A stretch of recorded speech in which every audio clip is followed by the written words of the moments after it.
Good evening and Happy New Year once again. We have a new game today. It's called Over the Alps. I've played a demo of this in 2022 actually. I don't remember much of it, so we're just going to start a completely new game. And yeah, let's dive right in.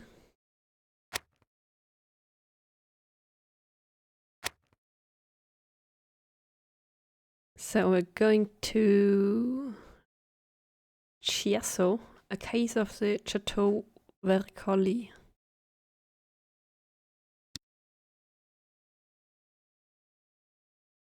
Yeah, doing a new save game.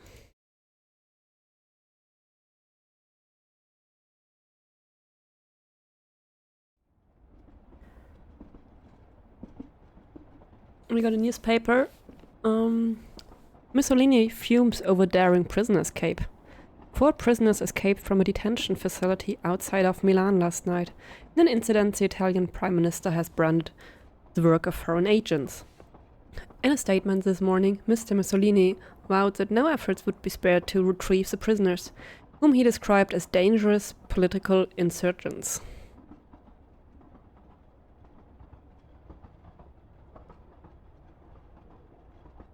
And then the interface is mostly a postcard.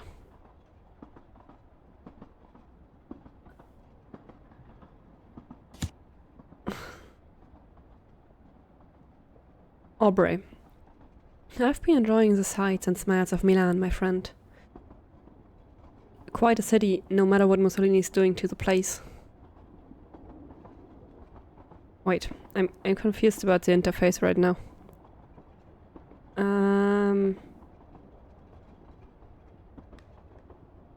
Oh, okay. Got it. So I can select stuff down here.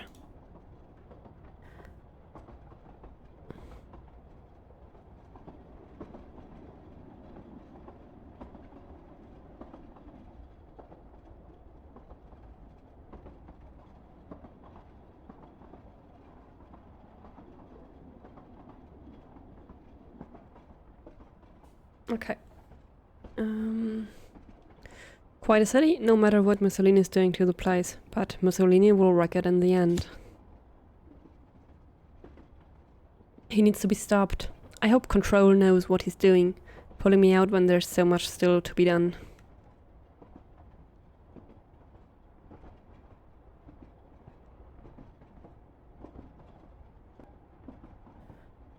Whatever's up here in the Alps, it had better be worth it.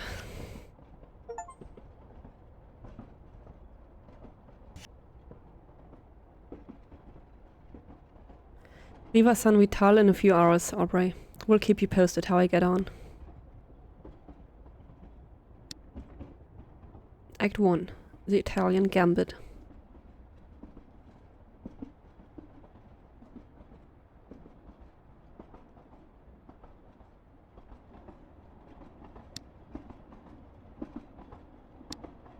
So we got a diary.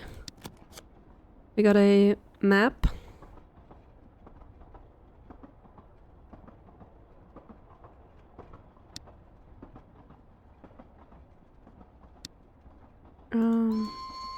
There we go.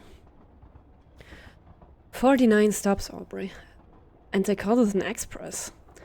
Switzerland is full of these electric trains, the young woman in my compartment remarked as we lunched to a halt once again.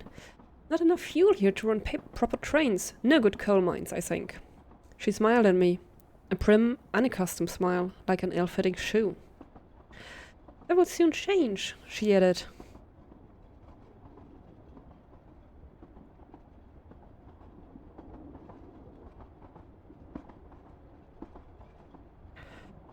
I rather like the mountains as they are, Fräulein.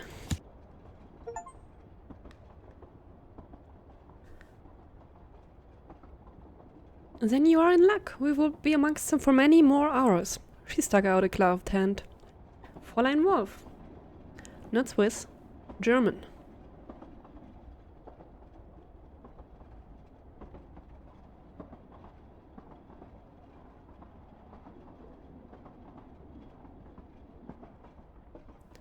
Mr. Smith, I said, as I shook the outstretched hand. Smith? Ah. She nodded, as though very content with my answer. The train lurched back into motion. For a moment, we were jostled together. 5 empty seats, and she had picked the one beside me.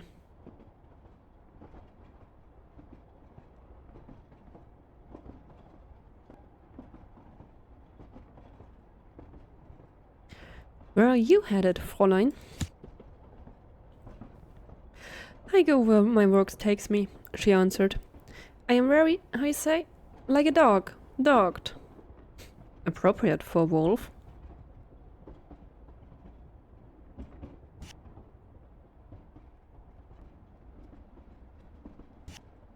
She looked quite blank. How so? I let it slide. She turned to examine her reflection in the window glass and adjusted the fall of her hair. A pity. The way those soft blonde waves hit her brow worked fine for me.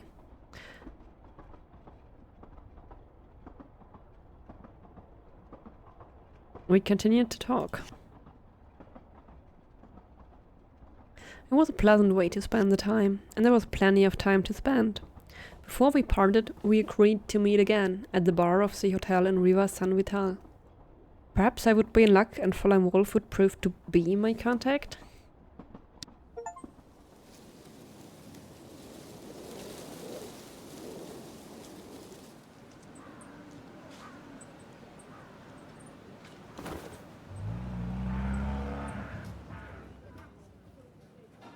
Aubrey, I saw the Fräulein again.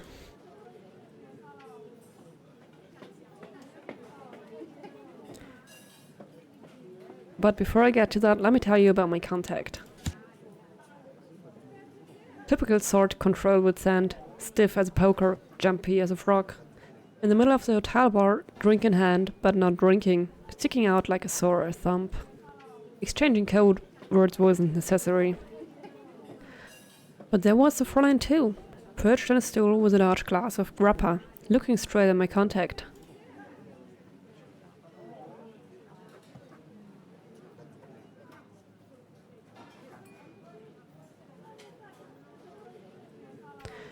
I avoided approaching him as long as I could. He was such a suspicious-looking chap, I felt I'd be clapped in irons just for asking him the time. And anyway, the company of Wolf was somewhat more appealing. But of course, he found me. There you are, he enthused, speaking only to me as though the Fräulein wasn't there, like a perfect idiot. Italian accent. You're the agent, yes? We will go tonight. From the bay, after dark. He hurried away. Fräulein Wolf raised a delicious eyebrow. Agent?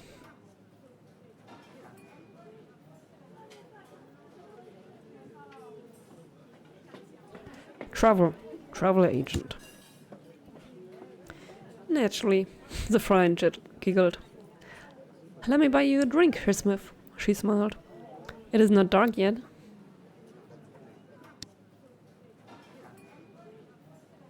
Hi, Heiko.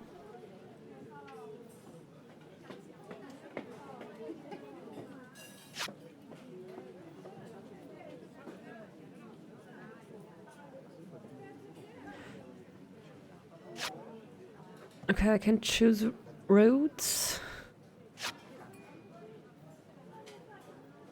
I liked Wolf, but I didn't trust her, so I intercepted the Italian and changed the plan.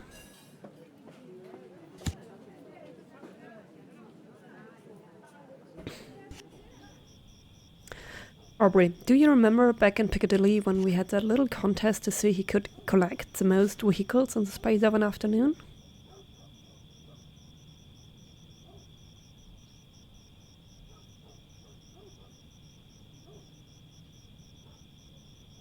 It may have been a drunken prank, but I consider it some of our finest work.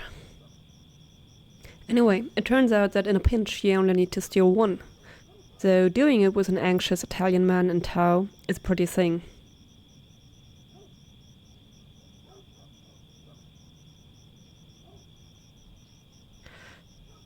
I've done this hundreds of times, nothing to worry about. Hundreds? The man seemed to have some sort of conscientious objection to borrowing cars. Honestly, Aubrey, where does Control find these people? I shot him a look. The man bit his lip and fell silent. A moment more and I had tricked the engine. We roared away into the night, but I think someone saw us leave.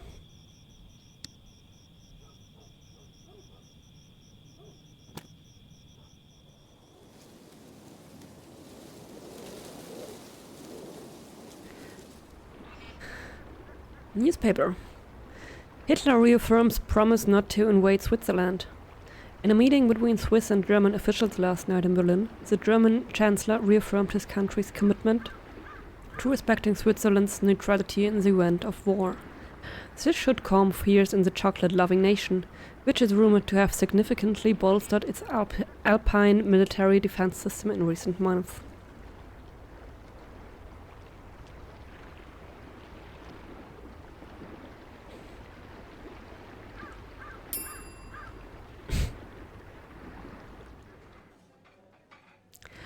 All of which puts us here, Aubrey, old chum. The imaginatively named Hotel Alpen. The Italian and I sat together at the breakfast table like a perfect couple of chums.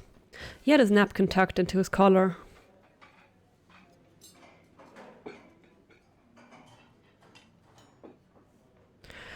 Are you ready to tell me where we're going yet? The old reached across the table and took my hand in his. Please, he said. It is my daughter. She has been taken. We must rescue her. I spluttered. It sounded more like a fairy tale than a mission. And your daughter is someone important, I imagine? Of course she is. She's my daughter. The man looked at me like I was a heartless cad, not a member of Her Majesty's finest trying to do his job. He took his hand back, thank God, and patted his chest. I am Primo Vericoli, at your service. Frankly, I don't care what your name is. I nodded and got back to the business of eating my kippers. We go to the train station in Lugano, he continued. Then to Bellinzona, 2-3 hours. Then we rescue my daughter. They have her in the castle there. I leaned back, evidently pleased with his plan.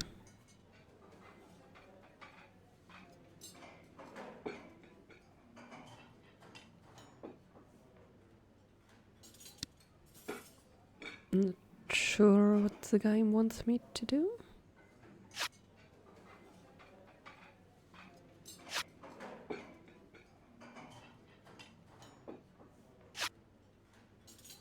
We continue in the stolen car.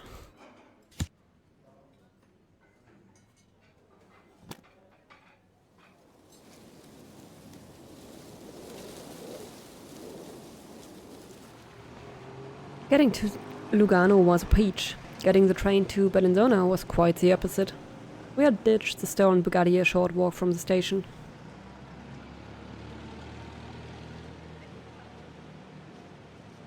I planned to hide in plain sight. I would board the train with the swagger of a millionaire. Would the ladies care to choose which mountain I might buy? Champagne for everyone aboard the express.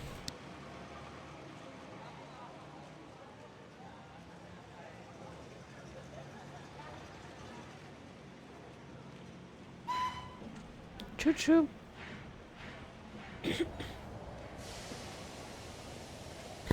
The train was ready. We were just about to climb aboard when... There you are, you Hund! A woman's voice, loud, shrill, and familiar.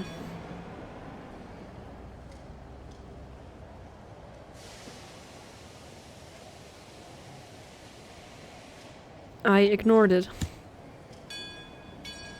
No one here knew me, after all. I was worth no one's time. But it was, it seemed, worth a slap in the face. It was a Fräulein, but she wasn't smiling now.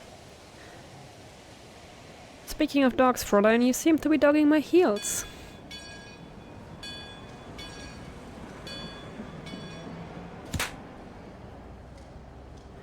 As well I might. She slapped me with the other hand across the other cheek. It rather seemed she was playing a scene, but for whom? She turned to address the audience that was beginning to form around us on the concourse. This is the man who stole her Dr. Schweiger's car from the Hotel Melide.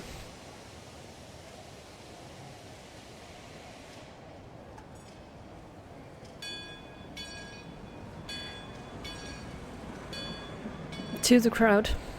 It's perfectly alright. This is my wife. I might as well have given them opera classes. This was better than a matinee at the cinema. The audience was hooked. Yes, that's him, the man who was there in my lead. It was a second voice. Austrian. This must be the doctor then. And that's my car in front of the station. The train behind me was gathered on the stream. It would be departing soon. I heard the clatter of a police car's bell approaching. I called to work colleague to get away.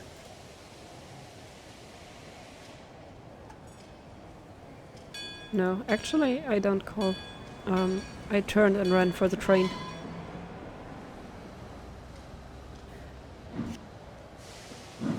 I made it aboard by a whisker, hauled awkwardly into the carriage by a wheezing Rocolli. As the train gathered speed, the defeated Fräulein stood motionless on the platform. Then, just before we turned the corner, she lifted her palm and blew me a kiss.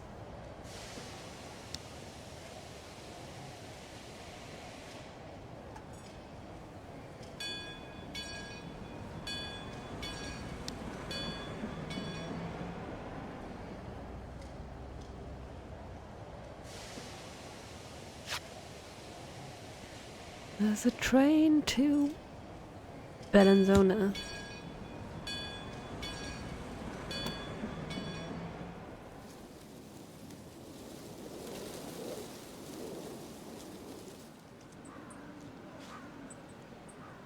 I do not understand, he kept repeating. I do not understand. Why does she chase us?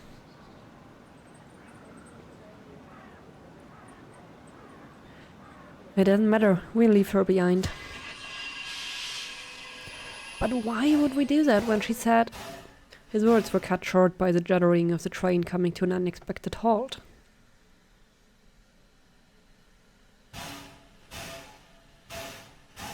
It was time to slip out of the train. I waited for the conductor to leave the carriage, then gestured to Rocolli. He didn't move. A policeman stepped aboard and began moving down the carriage toward us, checking each face as he went along. Rocolli shot me a worried glance, then buried himself in a copy of the Lausanne Gazette. The Swiss police are always on the lookout for foreign spies, but as far as I knew, I wasn't known to them yet. Or was I?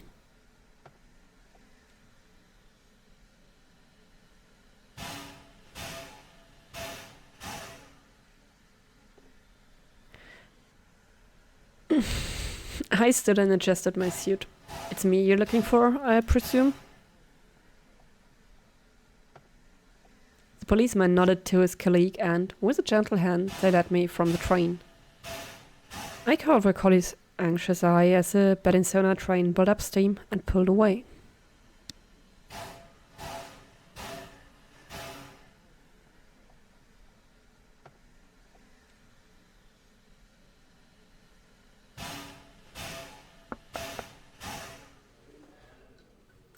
I was dragged inside a beer house. The smell, sausages and stale beer. From the shadows at the back, a cigarette flared.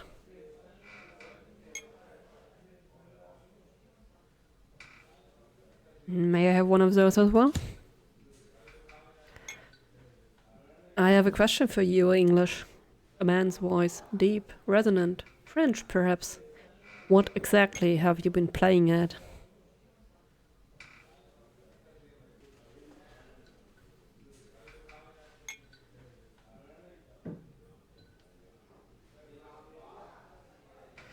I am English, and I demand you telephone the British Embassy. The police here called spies bedbugs, did you know that? Little bugs living in their bed. The man paused to draw on his cigarette. Ironic, no? He smiled as he saw the realization dawning on my face. He was one of us. You made such a noise in Lugano, I had to pull you out of the train to warn you.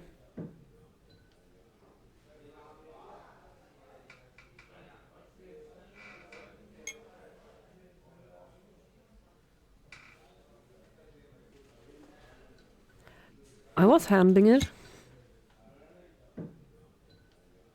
Badly. You were handling it badly. The cigarette tapped on an ashtray with some petulance. From here on, for God's sake, stop making it so easy for my man to find you. And don't go off mission. Is that clear?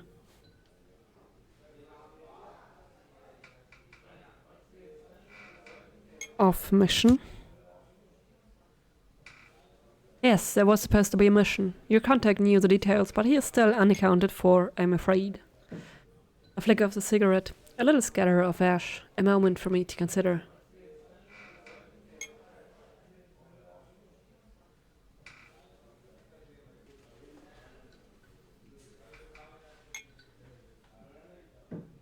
I'll leave you to your cigarette. Take yourself off the board entirely. The cigarette moved to indicate a small door at the rear. We'll be in touch once Control has worked out what good you can do out there. There was no time for more questions. I was hustled away through an empty kitchen, then out the back of the beer house.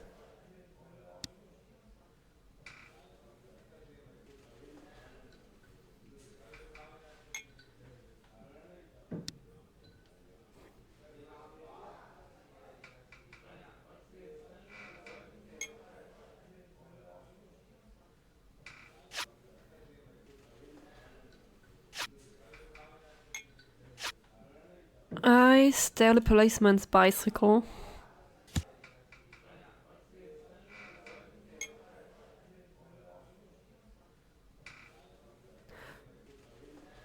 A bit of a sticky wicket on the way out of Ferrera, Aubrey. Had a run-in with a local copper, literally. I rode my bicycle right into his car as he turned the corner.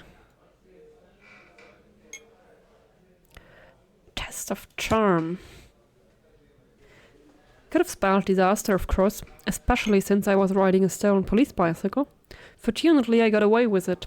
I played the hapless tourist, cracked jokes at my own expense, and wheeled away at speed before he noticed.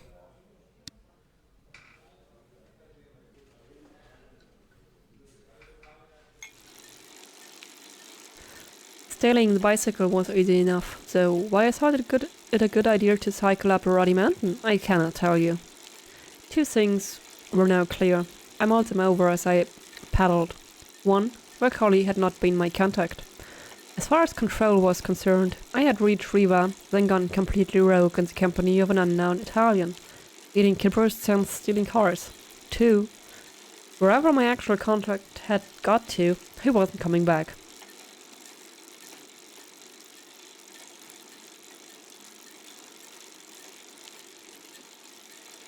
I'll be leaving this Collie business out of my report, that's for certain. Can you imagine what the boys in Control would make of this? Their top agent made fool of by a chump like Collie. Rescuing random daughters from Swiss castles. I'd be a laughing stock. Promise you won't rat me out, Aubrey.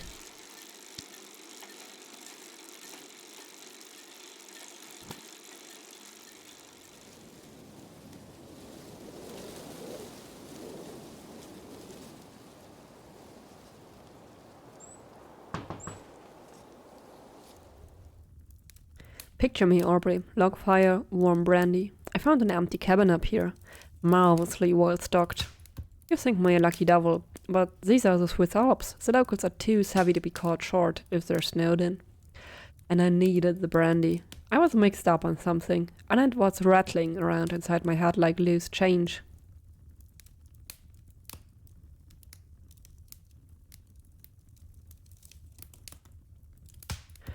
I knew I wouldn't be able to leave it alone.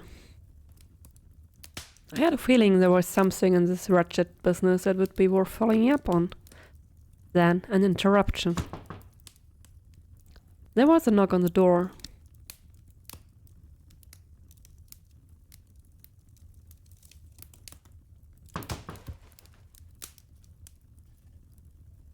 Damn, her eyes, Aubrey.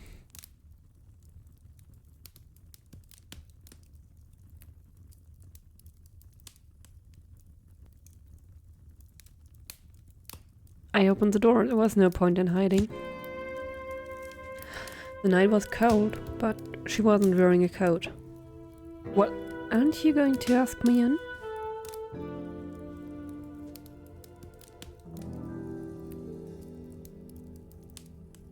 Would it matter? Don't be a beast. She looked hurt. We're on the same side after all.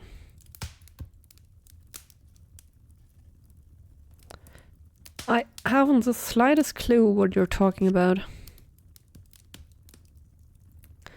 I'll explain inside. She barged in past me. If this went on any longer, she'd be helping herself to the brandy I'd found. I had to come. I believe I owe you an apology, Mr. Smith.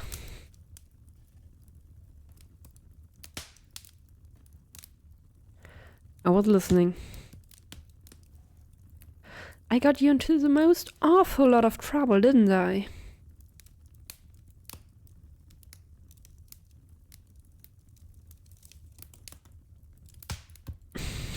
Not as much trouble as I'd like to be in. She came over to me. There was excitement in her eyes. Let's get in trouble together then, shall we? You want for Collie's daughter, I think, and so do I. She giggled like a schoolgirl, one of those fearsome ones that carries a hockey stick. I propose a solemn pact, Smith, an alliance to be broken the instant one of us double-crosses the other. It will be fun, don't you agree?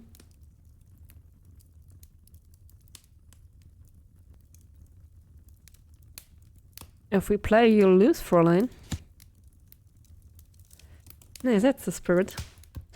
The dwarf paced away across the room and curled herself up on the rug before the fire, slipped off her shoes. Now don't be a bore. Pour me a drink and we'll discuss how we're going to bring the Collie girl from a castle. Damn her eyes, Aubrey.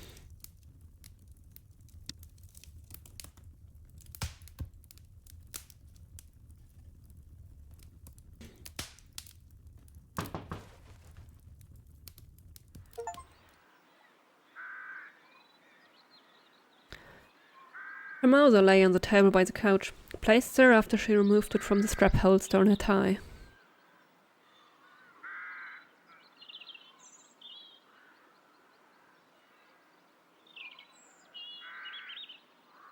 She's sleeping. As I look at her, I wonder if there's still hope. For her, for Europe. If people turned to bad can ever be turned to good again. When they're sleeping, even Nazis look innocent enough. I want to lay a blanket over her against the cold. I feel a fool, Aubrey, but there are worse things to be.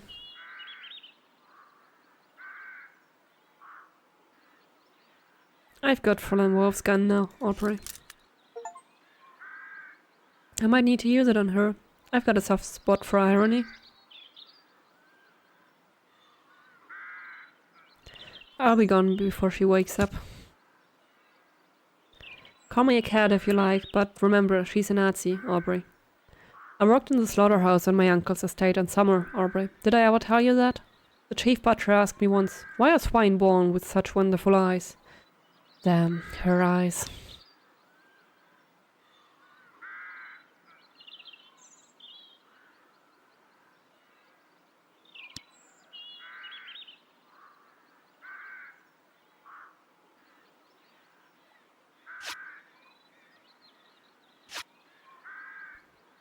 Downhill by bicycle is a dream.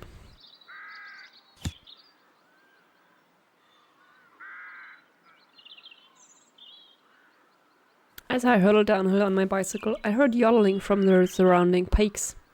I caught the telltale glint of binoculars from a nearby outcrop. I was being watched. Can it be the police?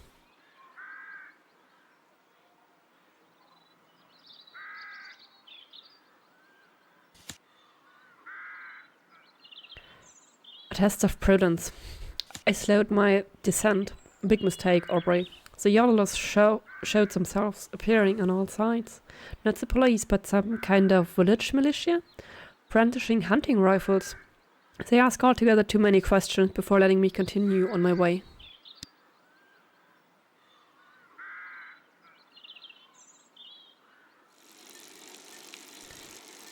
Downhill on a bicycle is as close to flying as you can get, except that is for when you hit a rock on the road. I spun like an acrobat and landed in a thorn bush. Sore, but in better shape than the bike.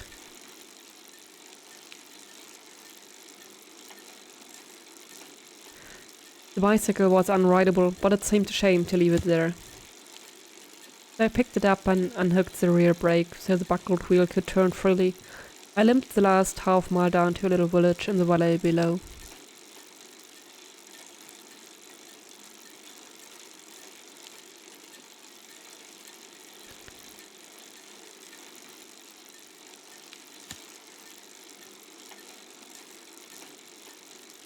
A citizens' militia from the villages around Caldenasso spotted someone matching our suspect's description. His excuses didn't hold water. The chief says I shouldn't condone these militias, but they mean well. They've only been responsible for a few kidnappings.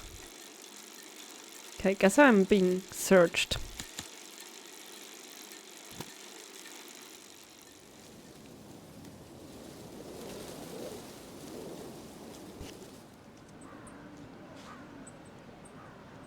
Yeah. Newspaper. Soviet Union ratifies non-aggression pact with Germany.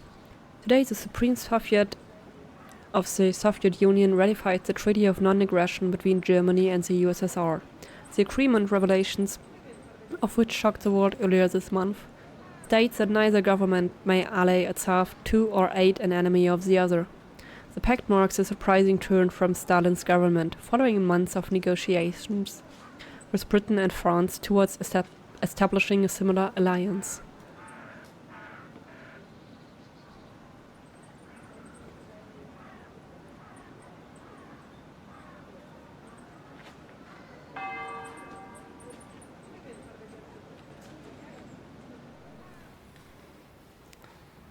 The little church of Caldenasso was dim and empty inside.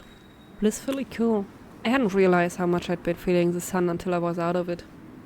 The space was so quiet that for a moment I didn't see the priest, sitting on the front pew, his head bowed.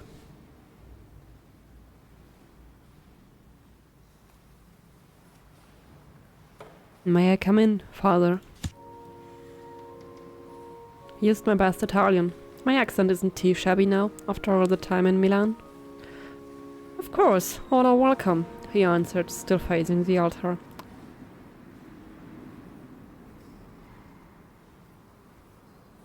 Thank you, Father.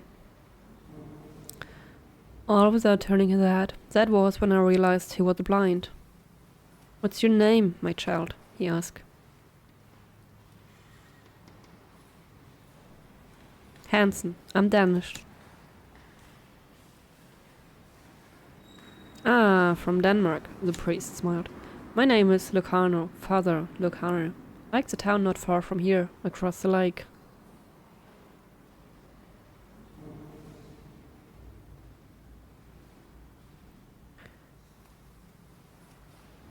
Are you from Locarno then? My middle name means summer in Italian. Does it mean I was born in June?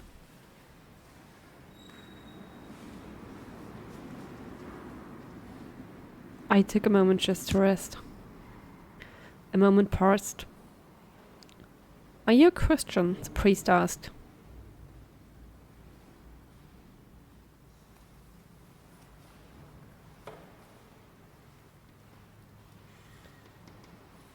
Only at Christmas and Easter. Then I will pray you find your way back to God. We will all need our faith in the years to come, I fear.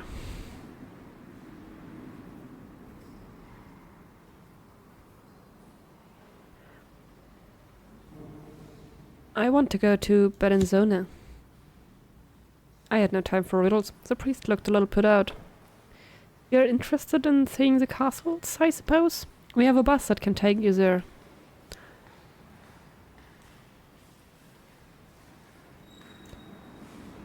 Are the castles worth seeing?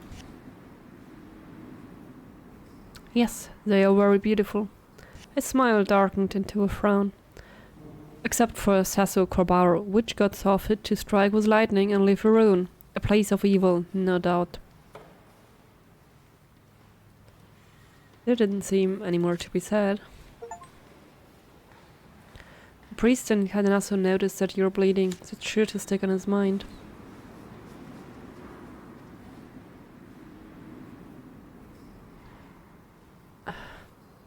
I offered my farewells and received the blessing in return.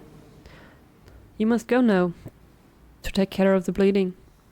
He was right. I must have scraped myself when I came off the bicycle and not even noticed. The old savant must have smelled it. I wonder if he smelled my fear as well.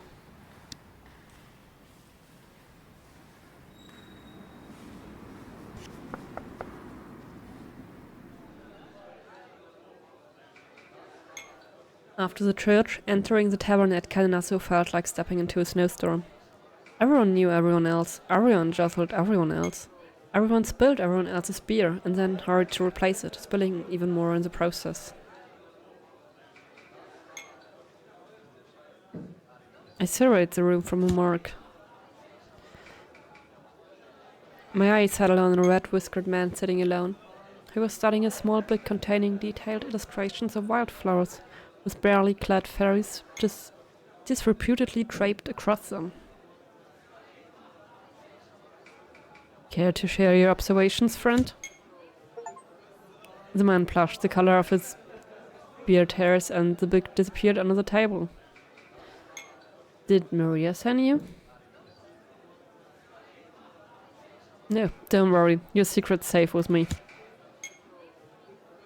The man sighed with clear relief. That woman, he cursed, shaking his head. She barely gives me the time of day, let alone 10 minutes with her. Feel your pain, friend.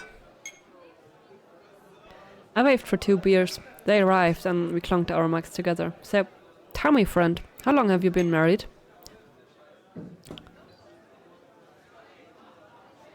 Long enough to regret it? I'll drink to that, he replied. Shall I tell you what did it for me? Goats. I'll be honest, Aubrey. I feared for the turn this conversation was taking. It was like this, he continued. Not long after we married, Maria became very interested in looking after our goats. The man's great mustache bristled with sorrow. She goes up the mountain for hours and comes back smelling of goats. You know, that grassy hay smell what goats have?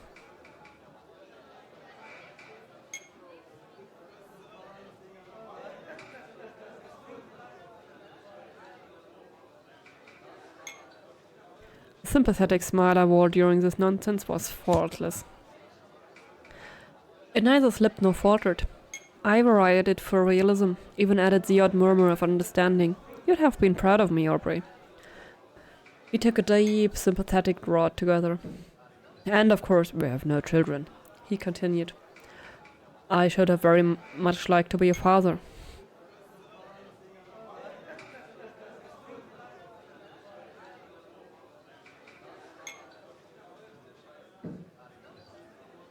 Perhaps you and the wife could adopt a goat? Maybe I'll have to, he agreed. All of a sudden he sat up sharply and looked at me as if for the first time. Oh, but you're bleeding. Here, let me help you. It turned out my whiskered friend carried basic first aid. A deft hand with it too. I was patched up and wiped down. I took my leave.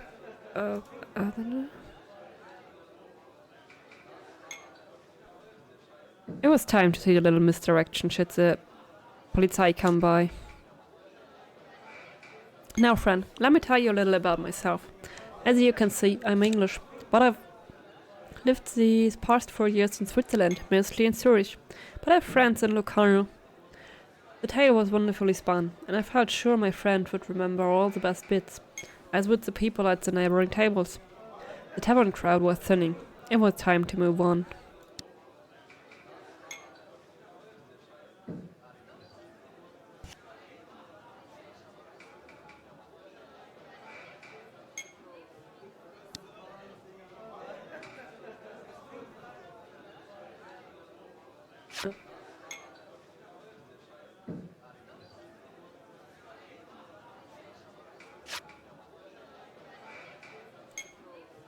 My friend from the tavern was driving to Bellinzona.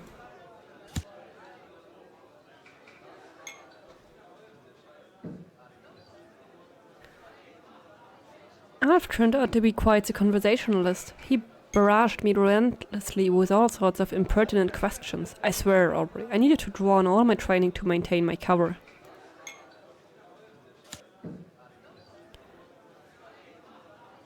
It was a complete travesty, Aubrey, to be honest. I got my cover story muddled and he picked it up on it.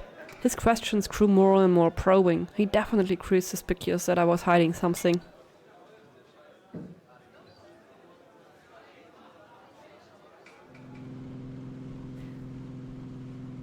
My friend from the tavern, Alf, was off to visit the bookshop of Bellinzona and to stock up on new reading material.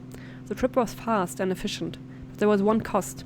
He would undoubtedly remember me very well indeed, should anyone think to ask.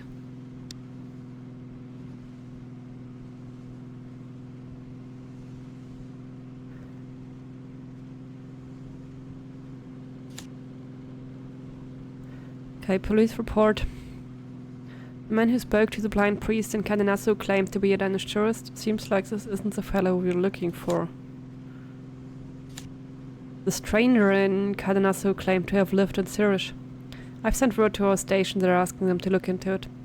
If this cracks the case, the chief will be so pleased with me. A man named Alft wandered into our station at Cadenasso.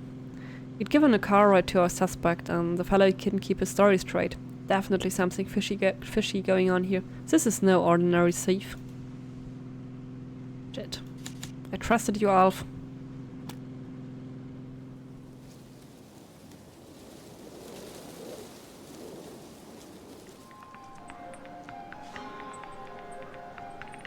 Act 2. Cross and double cross.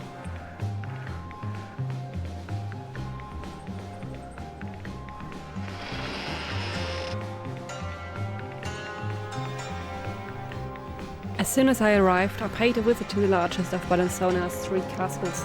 They call it Castle Grande for obvious reasons. We may as well have arranged it as a rendezvous. A collie was there, skulking obtrusively outside the walls, squinting up at the high and narrow windows, fretting.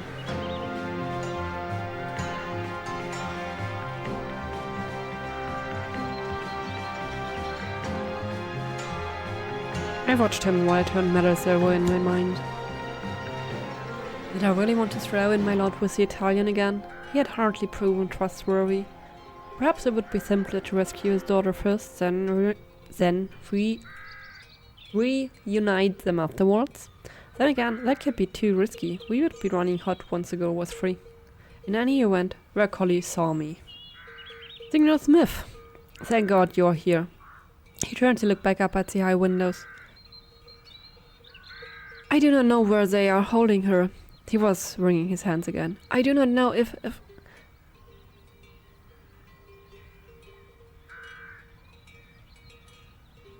I know where she is, Sonio. You do? Grazie al cielo. O mia cara figlia. I needed to go get the collie away from here, Aubrey. Before this little recitativo of his broke out into a full-blown operatic aria. Before... Darling, you made it! Our little opera had taken a Wagnerian turn. Enter Fräulein Wolf.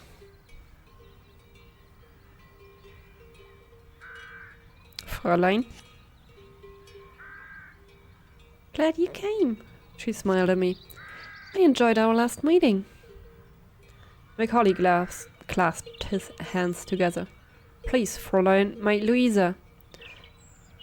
Is in another castle completely. Come along, boys. She winked at me. Let's put this partnership to the test.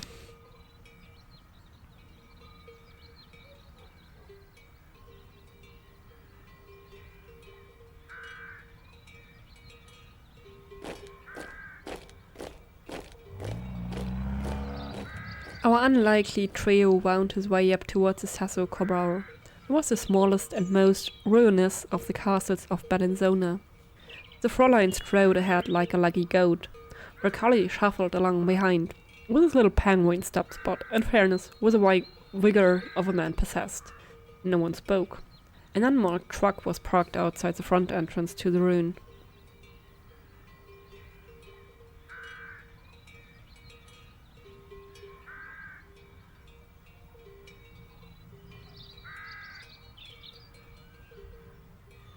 We'll go in around the back through the bushes. Rather you than me, replied the Fräulein, screwing up her nose in distaste at the thick brambles. I'll wait for you on the truck, so I can drive us away quickly once you've got the girl. How does that sound?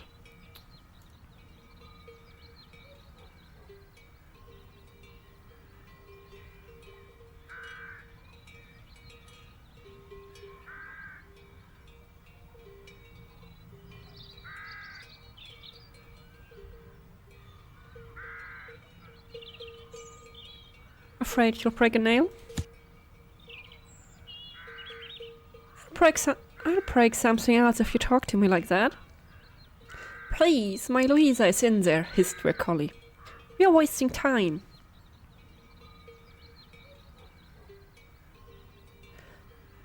I fought my way through the thorns, a handsome prince on his way to free Sleeping Beauty. Regrettably, I did not have a sword, so the thorns got the better of me and my jacket, but I made it through to one of the empty window arcs. Then I was inside. Bare rooms, the doors either missing or fire blackened. Field equipment stacked in corners. From nearby, I heard a woman's voice, echoing around stone walls. She was singing. Avanti popolo allo riscossa.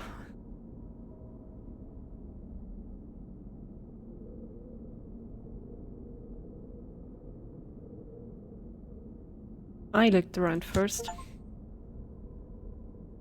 Italian military intelligence by the look of things.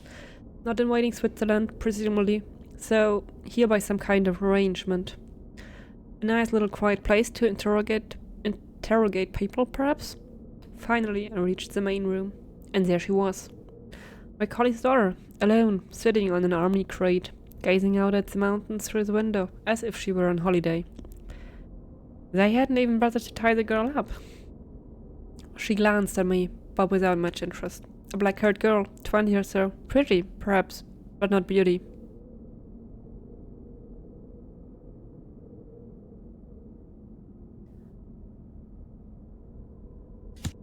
I waited for her to say something. Bandiera, Rosso, Triunfera, the song trailed off. She frowned at me. You look in a terrible state. Are you ill?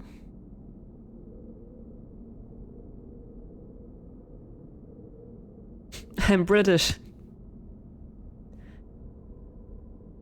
Britain is Italy's enemy, she replied uncertainly.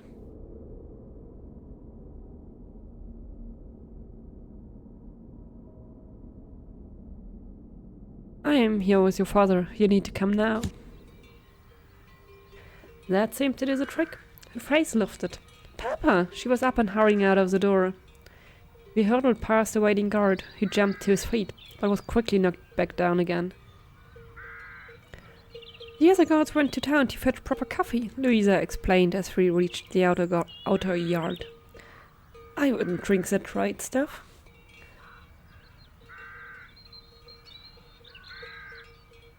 I grabbed her hand and dragged her towards where my collie was waiting. While I had been inside, Wolf had somehow commandeered the army truck outside.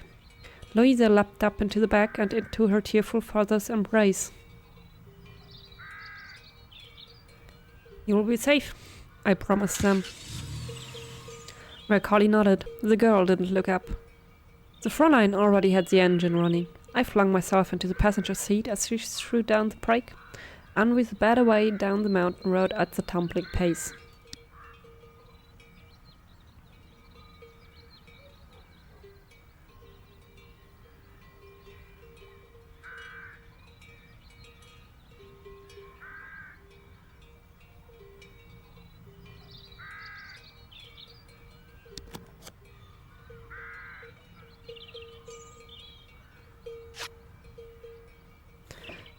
The Fräulein was driving.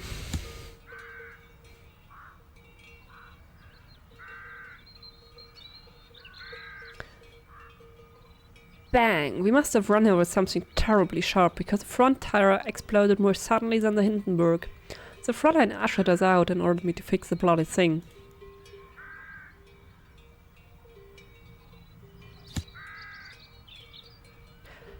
No spare tire. That'd be too easy. I started flagging down passing cars and begging for help. Soon enough, I persuaded a truck driver to stop, landed the tire and the lifting jack, and get us moving again.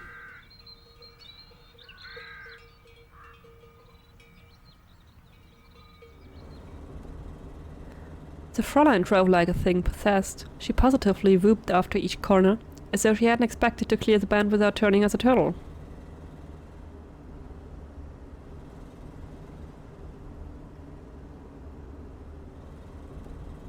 I enjoyed the ride. It reminded me of those motor rallies we used to have when we were up at Oxford. Do you remember those, Aubrey? Louisa's voice was growing louder from the back, quavering, and not just from the bumps in the road. Papa, isn't that a German lady? Papa, what have you done?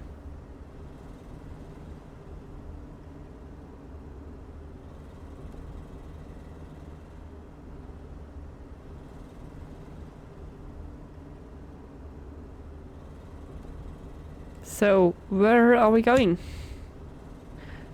Jeska, she shouted back over the noise of the engine. I have some friends waiting there. She turned from the road just long enough to shoot me a cheerful grin. It was a challenge that said, your move. I gave up on conversation and held on white-knuckled to the dashboard for the rest of the ride.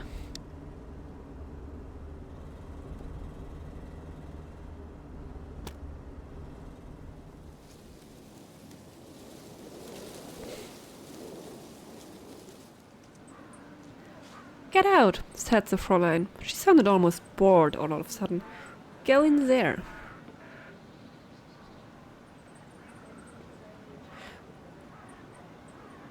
I'll go where I choose. Then choose to go in there. Go on. I raised an eyebrow. They don't allow women in there, she said, and don't look so surprised. Your English clubs are just as bad.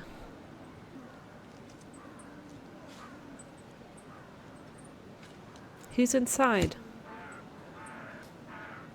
Oh, you know, Smith. My people are much like yours, I expect, replied Wolf with a look of sore disdain. Men who loll about all day in nice clubs waiting for cables and Italian girls. She paused to adjust her hair in the mirror. In you go then, quickly now.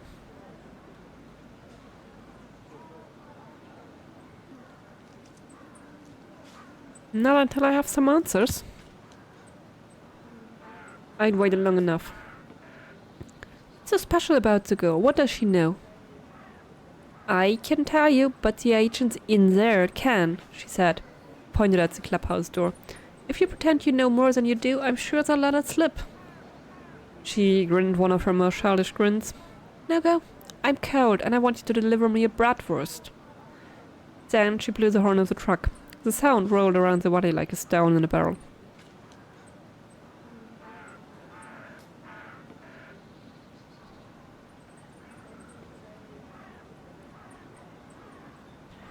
I pushed open the door and went inside. Into the lion's den, or so I thought.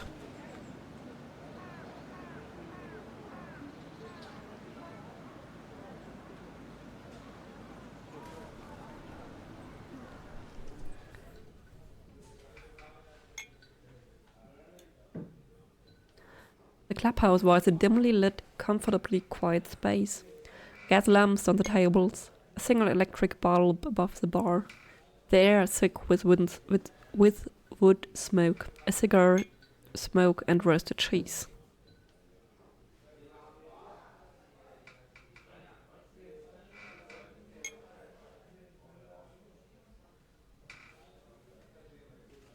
I walked silently into the room. Two men on one side were playing chess. One was falling asleep, while the other chewed his mustache tips in concentration. On the other side, a man was intently tearing a newspaper into strips and burning them in the flame of a table lamp. No one seemed to notice me. A waiter slid over us though on skates. Senor, he began.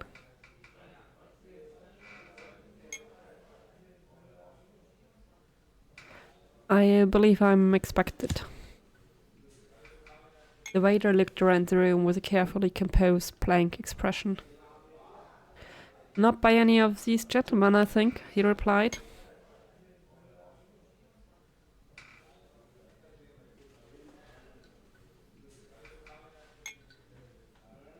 Check again. The man bristled. I do not need to, senor. That was the moment I heard the engine of the truck outside roaring to life.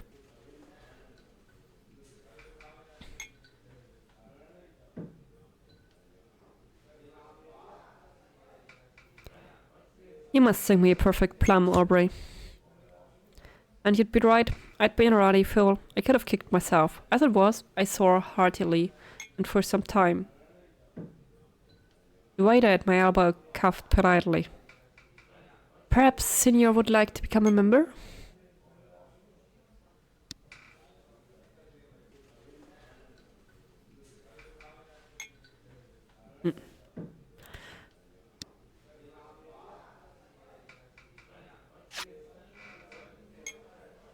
I stole a car from outside the club and gave chase.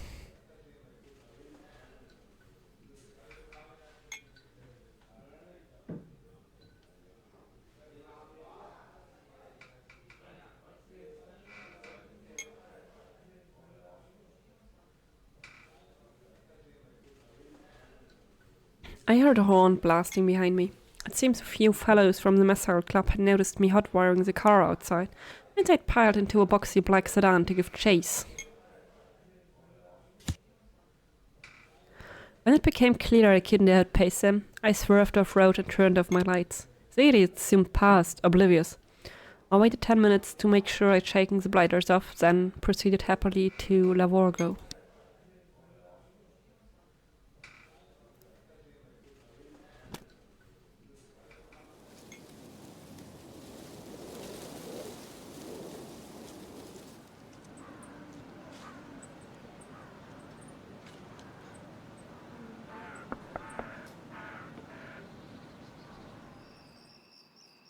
It was getting dark. I was driving through the valley without my lights on, hoping for a stroke of luck. Then I had one in Lavorgo. There was a truck. The Fräulein had pulled it up in front of a little tavern. Maybe she had been hoping I would find her.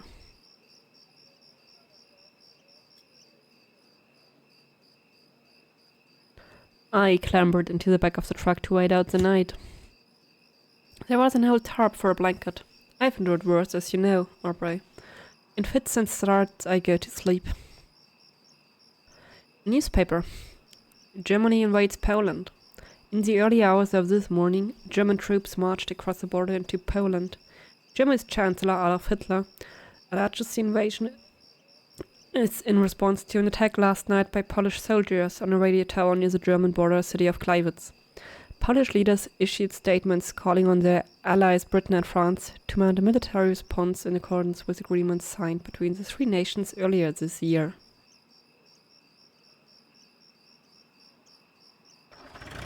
Choop choop. I was abruptly awoken by a very fat man who was trying to sit on me. My collie jumped like a deer when I moved, then burst into laughter. Mr. Smith, but I thought you were a bear. The Fräulein's head swiveled around from the driver's seat. Darling, you came back. How wonderful. You don't give up, do you? She grinned. I love that.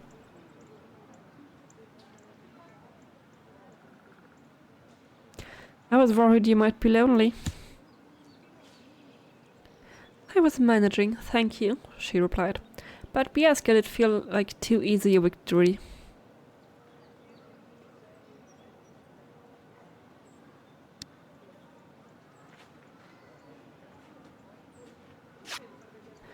The Fräulein started the engine and we headed along the valley.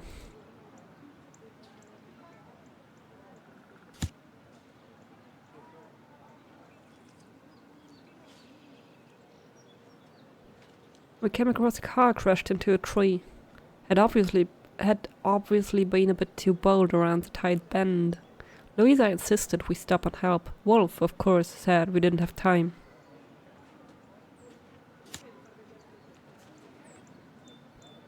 I wanted to pass the crashed car without a second glance, but unfortunately the bend was as perilous as advertised. We almost crashed right beside it. He got a good look at my face as we reversed shamefully back on the road.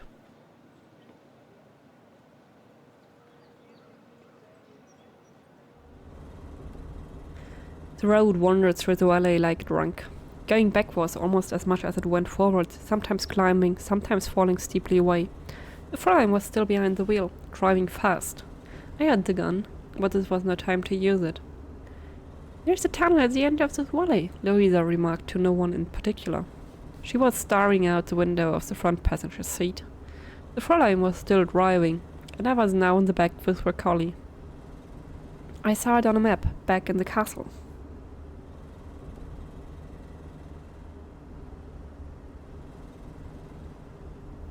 Why were the soldiers showing you a map? As they didn't show it to me, they were rolling it up when the Capitano brought me into the room. I turned to glance at my colleague, who shrugged. My daughter is usually right about these things. I could almost believe it, Aubrey. Louisa was beginning to remind me of some of the girls we knew up at Oxford, always throwing a chap off guard with some clever fact or another.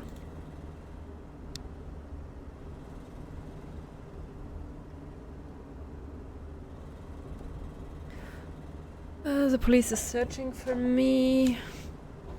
Our suspect was recognized by a man who'd heard his description on the radio. Those broadcasts are paying off. Can't wait to tell the chief.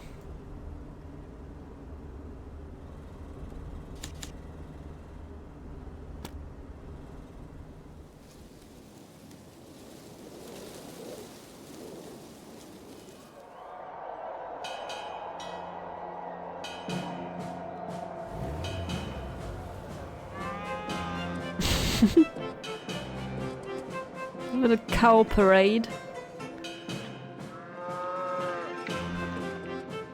Aubrey, let me introduce the wonderful little hamlet of Ambry. Let me also introduce its marvelous tradition of dressing cattle up like maidens at a midsummer maypole and parading them through the streets.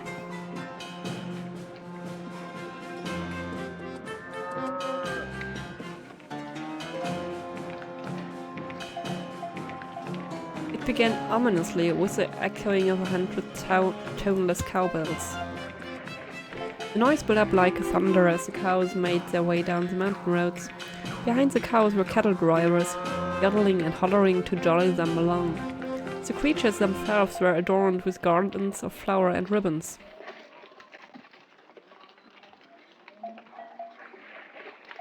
It was quite delightful.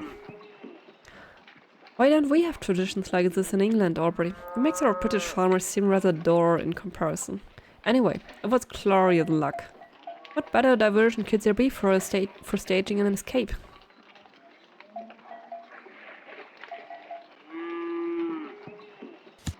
Shit, I clicked the wrong thing. Perhaps I can convince the farmers to walk them the other way?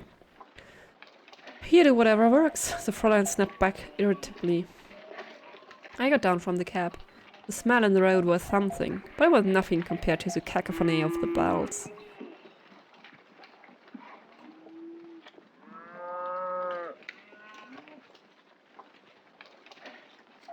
Moving to the back of the van, I gestured for the Italians to come out. They crept out onto the road.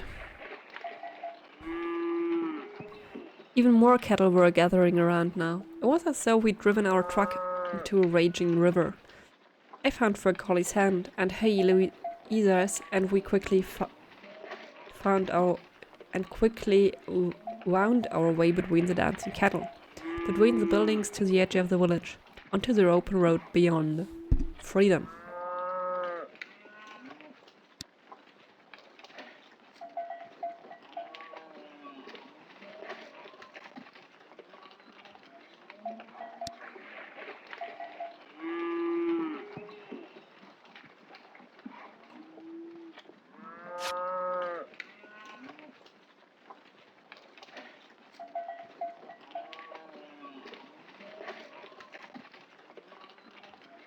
We lost no time in hiking uphill away from the road.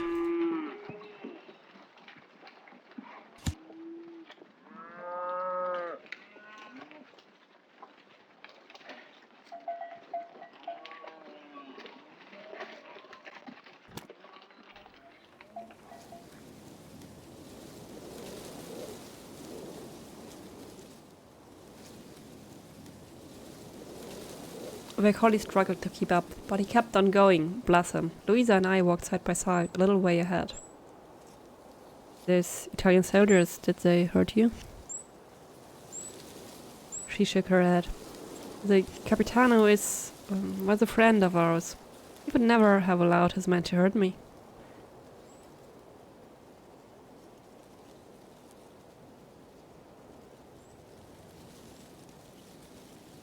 Why did he bring you to Switzerland?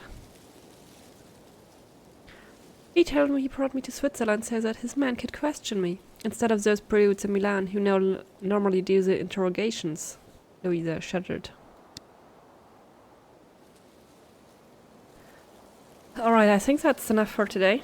Thanks for watching the stream, and I'll continue at this point on Thursday, same time.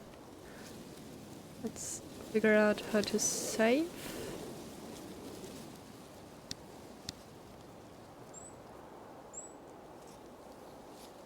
Save and quit.